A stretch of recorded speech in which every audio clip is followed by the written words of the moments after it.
આપણે વૈસા લક્ષ્મી અને સગુણા ધન દીકરી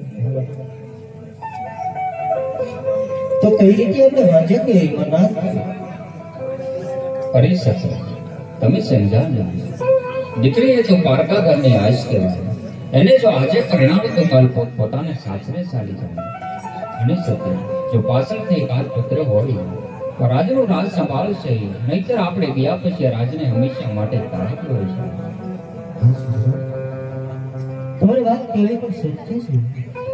આ સત્ય તો તમે મને રજા આપો તો મારે અઘોર વનમાં જઈ મારે મારી કાયાનું કલ્યાણ કરવું છે, મારે મારી પ્રજાનું કલ્યાણ કરવું છે, માટે સતી મારે વન જવું છે.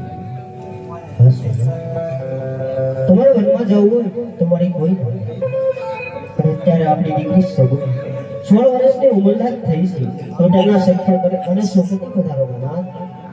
હા સતી તમારી વાત કઈ પણ સત્ય છે. અરે પ્રધાનજી જી મહારાજ. રાજમાંથી ગોરદેવને બોલે બહુ જ